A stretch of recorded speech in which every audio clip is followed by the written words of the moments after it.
朋友们好，今天是11月5号，星期五，欢迎来到远见快评，我是唐晋远。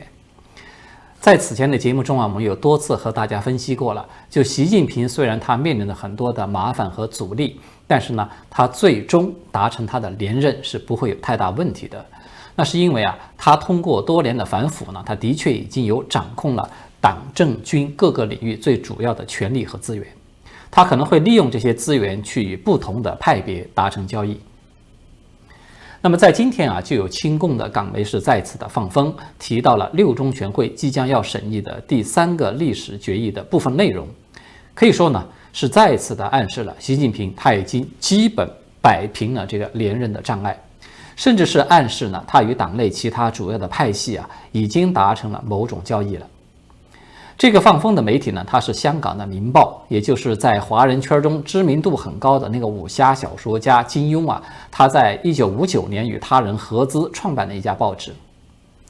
这家媒体呢，它曾经是有很好的信誉的，但是呢，在香港97年回归之前呢，它就已经被与中共关系密切的商人给买下来了。那么此后呢，它的立场就日益的亲共，这个已经是读者有目共睹的了。按照这个《明报》的报道就是说，新的这份历史决议呢，除了巩固习近平自18大以来的功绩呢，更将为其在20大继续连任中共总书记呢是铺平道路的。这个报道呢，他就引述知情人士的说法称自2018年修宪以后呢，已经为国家主席的多次连任是扫清了限制的障碍，而新的决议呢，将要确立习近平在中共100年党史中的历史地位。在此之前呢，外界一直都有中共100年的3段论的说法，也就是说，贯穿了100年党史的3大领袖呢，分别就是毛泽东、邓小平，还有就是习近平。江泽民以及胡锦涛呢，是属于过渡阶段。但是呢，现在根据知情人士的说法呢，是说这份新的决议在征求党内意见的过程之中呢，给予江湖很高的肯定。只是呢，把他们2人呢列入到了邓小平政治遗产的余绪，而习近平呢，则成为一个开创新时代的第3位党魁。也就是说呢，江湖2人呢，将作为邓小平这个曾经的新时代的一部分，作为对党有功的一部分，作为中共党内的历史定论，即将在这个6中全会获得通过，并且要公诸于众了。关于习近平出台这一份历史决议的动机和其影响呢，我在10月20号的题为“习近平激斗连任连让3步”的那个期节目中呢，就有过比较详细的分析和讨论。有兴趣的朋友可以去参看一下，我在这里呢就不再啰嗦了。那么今天呢，我们只是针对着《明报》的这个放风来简要的讨论一下即将要开会的前夕这部分的决议内容，它被提前的披露出来，它对大众非常关注的那个中共内斗意味着什么？因为这甚至它关联到了这一次引发海外舆论高度关注的张高丽性侵网球明星彭帅的这个丑闻的走向。首先呢，从这个放风的有限信息来看新的历史决议呢，它是肯定了江湖，尤其是肯定了江泽民的所谓的党内贡献。那么它不就等于是承认了江泽民掌权时期大部分的所作所为的合法性吗？这样一来，它就会涉及到一个重大的历史事件，就是江泽民从1999年开始对上亿的法轮功学员开启了延续至今仍未停止的残酷的迫害。那么我们都知道，江泽民他毫无治国能力，这个被海外的媒体是公开赠送了一个戏子绰号的小丑党魁他留给中共的2大遗产，一个呢就是在政治上他发动迫害了法轮功学院的这个空前的政治运动，另外一个呢就是大家都很熟悉的他在经济上腐败治国、闷声发大财的这种模式。那么这2大遗产呢，我们看到习近平他对经济腐败的这一部分呢，是进行了一种选择性的纠正，也就是大家都在说的这个选择性的反腐了。同时呢，他也通过这种方式大幅度的收回集中了在军政商等各界的权力。而对迫害法轮功的这场政治运动呢，习近平他是采取了虽然没有主动去参与，但是呢，他也没有主动的停止的这么一个态度。那么这个态度呢，它就使得整个血债帮，也就是我们经常说的那些欠下了、镇压、掠杀大量法轮功学员的官员集团，我们把它叫做血债帮，他们呢就会觉得有机可乘。于是呢，在19大之前呢，就利用习近平急于要取得党内新一代的核心领导人这个称号和地位的心理，以及呢，他想要修宪废除任期制的这么一个目的，就与其达成了交易，也就是习近平呢重新回归到反腐不超过部级官员的这个上限，也不触及红色的权贵子弟，以此来换取江派呢不反对修宪。那么现在我们看到的呢，是习近平在20大之前是再次的重蹈覆辙了。他为了达成连任，而极有可能是再次与江派去做了一个交易，就是以所谓的历史决议的方式，含糊的放过对江泽民罪行的追究，换取这个政敌哪怕是临时的妥协。那么这个交易呢，可以说是地地道道的与魔鬼做的一个交易了。或者说是一个典型的与虎谋皮。站在习近平的角度呢，也许他是觉得可以利用中共集权体制来有助于巩固自己的权力，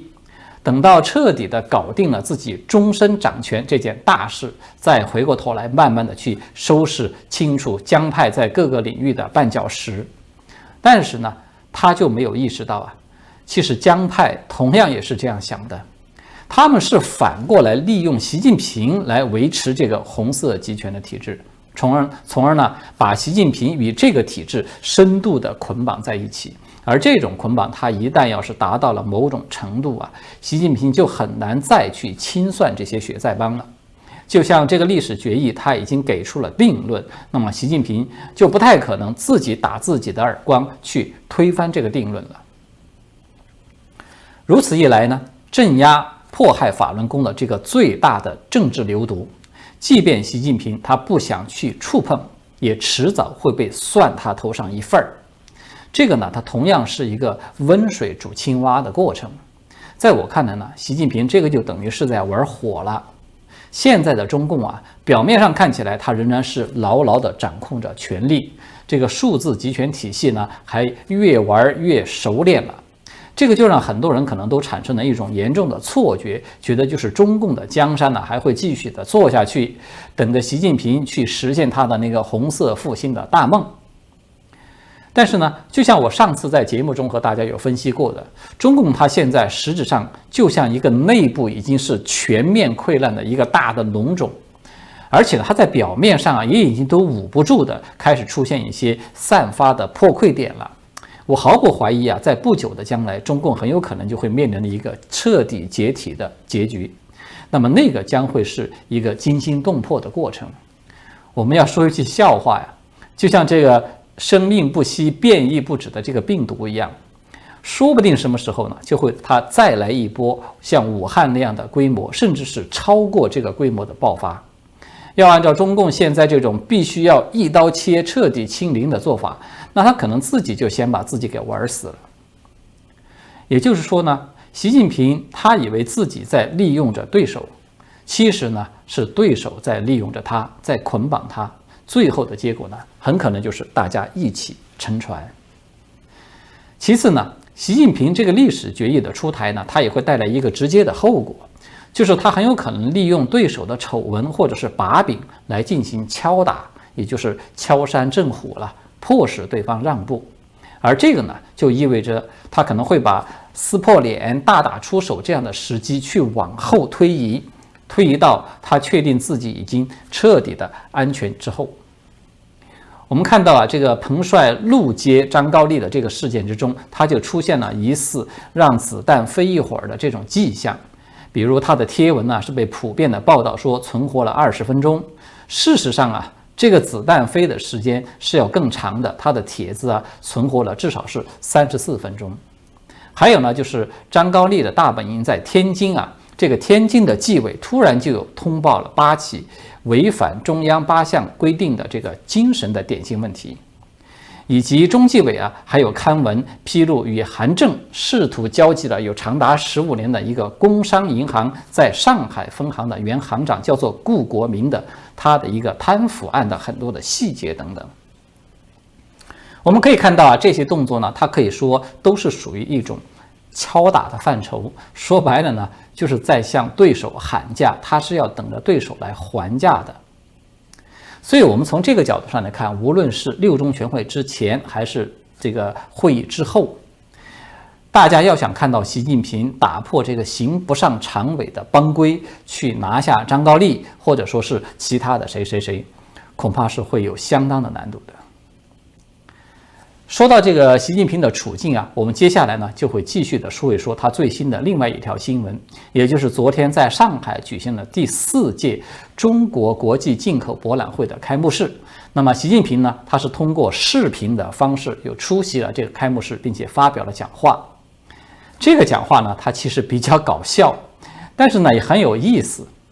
因为呢，这个从另外一个侧面它反映出来，中共对自己遭受到的一个重大的打击，它有点疼的忍不住了，在开始呻吟了。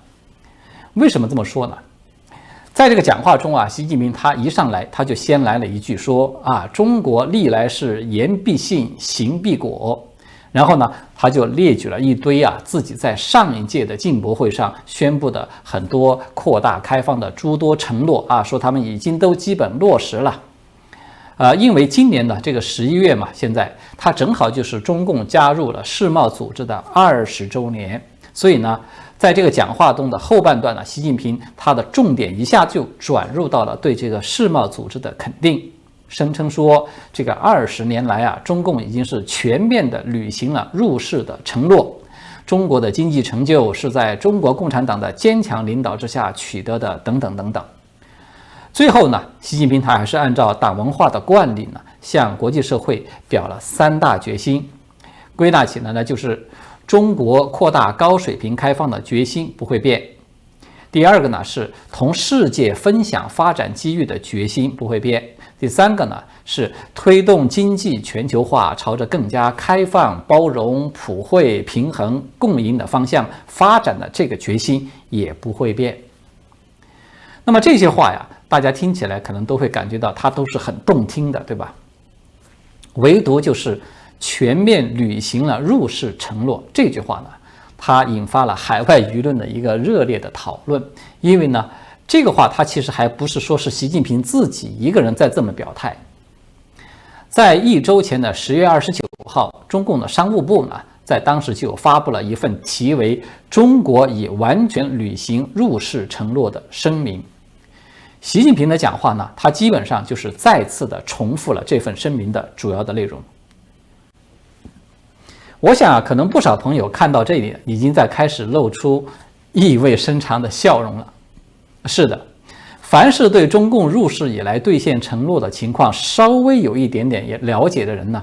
都会觉得这是一个非常讽刺的画面，就是中共的官员及最高领导人，他可以就这么红口白牙在大庭广众之下，对着一个几乎是尽人皆知的事实去瞪眼撒谎，而且呢，这个撒谎还撒的是面不改色，气定神闲。而且这个谎言它还不是说现在中共才临时编出来的。早在2011年，也就是中共刚刚才加入了世贸组织10周年那个时候中共的国务院新闻办公室就曾经有发表过一个题为《中国对外贸易白皮书》的这么一份文件，就公开的声称说，中国加入世界贸易组织的所有承诺已经全部履行完毕。那么现在的这个商务部和习近平我们看到他只不过是在继续为这个谎言背书而已。中共是真的有兑现了入世的所有的承诺吗？就像他们自己说的这样？我们可以来选择性的看几个例子，我们就知道为什么要选择性的呢？其实原因很简单，因为中共没有完全兑现，甚至根本就没有兑现的条款实在是太多了。我们要是都一条条的把它给罗列出来，恐怕得说上很长的时间。所以呢，我们就只能够选择几个有代表性的例子来进行说明。中共的无耻啊，它会远非一般正常人的心理所能够去承受、去能够想象的。中共当年入世的承诺究竟有多少呢？根据官方的记录啊，它主要是包括了经济政策、货物的贸易政策，还有知识产权保护以及服务贸易等等，总共是6大方面，是74个单项的这些承诺，是非常多的。而根据有关方面的统计呢，中共到目前为止真正能够兑现的比例还不到40%。而且呢，已经兑现的大都集中在一些非关键领域的，像服务啊这些行业。比如说，首先第一个例子就是中共入世承诺，他也这么说中国政府将不直接或间接的影响国有或国有投资企业的商业决策。大家听到了吗？我估计有朋友听到这里又要笑了。因为中共现在岂止是公开的在影响所有的国有企业，就连无数的私营企业都已经是必须的设立这个党支部，一切行动要听党指挥的，对吧？不仅习近平毫不遮掩的公开的喊说党就是东南西北中嘛，党是要领导一切的，甚至啊这些还都写进了法律的规定之中。像这个中华人民共和国的公司法第19条就明确的规定说，在公司中根据中国共产党章程的规定，设立中国共产党的组织，开展党的活动。还有呢，中共的国资委和财政部在去年12月31号就有印发一份叫做《国有企业公司章程规定管理办法》的文件。那么这份文件就说，国有企业公司章程的制定管理应当要坚持党的全面领导，党组织要讨论和决定企业的重大事项。所以大家看到了吗？刚才我们已经说了，中共它就是在理直气壮的耍流氓，这可以说就是一个典型的例子。那么第二个例子呢，是中共在交通方面的承诺。这个承诺呢，就说对公路运输将分别在入世1年和3年后，允许外资占合资企业多数股份和全资拥有子公司；而对于铁路运输呢，将分别在入世的3年和6年以后，允许外资占合资企业多数股份以及全资拥有子公司。这个例子呢，我们就不用多解释了，对吧？谁要说外资现在能够在中国大陆经营铁路运输，你不是会被看成一个笑话，就会被认为你是在说胡话的。不要说外资，就是国内的民营企业，你试试看，你能不能去经营这个铁路？我想在很多人的眼中，这个已经不是一个经商的问题，而是一个智商的问题了，对吧？此外呢，还有就是比较贴近百姓生活的几大领域，比如说像在电信的云印，还有就是银行业和保险业呢，都要在2006年之前是全面的开放，这些都是中共白纸黑字写下来的承诺了。那么现在我们看到呢，它已经超过这个期限，是足足15年了。普通的中国人呢，有谁可以使用外国的电信网络，可以享受外国保险公司的服务的呢？此外呢，还有中共承诺说特许经营在入世的3年之内就要开放所有的限制，外资占有多数股权的合资学校呢，可以在入世以后就提供从小学到初中、高中、成人教育，还有以及其他的教育服务等等等等。听上去都是很好听的，但是呢，结果就是一概让外资是结结实实的体会了一把什么是镜花水月一场空。除了没有兑现的，即便是很少的这些已经兑现的，它也几乎没有一条说是按时完成的，大部分呢都是拖到了2010年之后。而像是工业品的平均关税，还有建筑设计的这个准入，还有资产管理的准入等等，这些都是在美国已经开打贸易战了之后，中共实在是熬不过去了，才从2018年开始逐步的发文放开。这份清单我们其实可以一直这么罗列下去。限于时间呢，我们就不在这儿继续啰嗦了。我们接着说说，就是中共它为什么突然又开始高调的宣扬说自己已经兑现了这个入世的承诺，开始去拍那个世贸组织的马屁呢？其实我觉得原因很简单，因为这个很有可能与几天前的一条新闻有关系。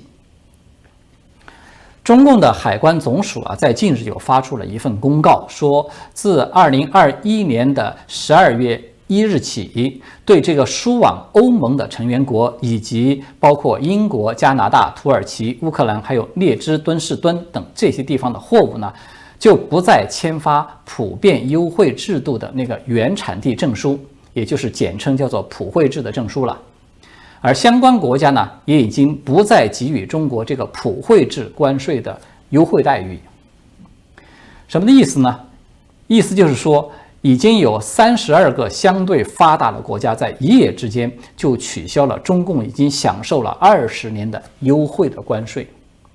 如果说要加上在此前就已经取消了这个普惠制待遇的，像日本、瑞士、俄罗斯、哈萨克斯坦，还有像白俄罗斯等等这些国家，以及我们看到现在都依然还保持着贸易战的关税的美国，那么可以说中共目前是几乎面临着所有的经济发达国家的一个关税的壁垒，而愿意继续的保持就是保留给予中共这个普惠制待遇的国家呢，有哪几个呢？只剩下了挪威、新西兰还有澳大利亚。那么对这样一个重大的打击，在大陆的国内我们看到它的舆论是极其的低调的，除了这个海关总署悄悄地发了这么一个一般人都看不太懂的通知，几乎是全网保持静默，只字不提的。为什么呢？说穿了就很简单了，因为这个打击呢，它几乎等于是在事实上取消了中共在世贸组织的会员资格。中共赖在这个世贸组织中呢，它基本可以说已经是徒有虚名，没有什么实质性的意义了。很多人都知道中共的它过去的这个新闻报道呢，一向有一个特点，也叫一句话吧，就是说新闻越短越重要。为什么呢？因为这往往就意味着这条新闻很有可能它触到了中共最疼的、最不愿意说的这个地方。那么如果是这样的话，我们就可以推想，那么中共它不报道的新闻，可以说就是更加重要的，是中共感到更疼、更不想提的。那为什么我说习近平的这个讲话，它实际上是被打疼了在呻吟呢？就是因为我们看到的是一张被打落了牙齿、或血吞下之后，在努力强装出来的笑脸。好的，今天呢我们就聊到这里了，谢谢各位的观看，我们下次再见。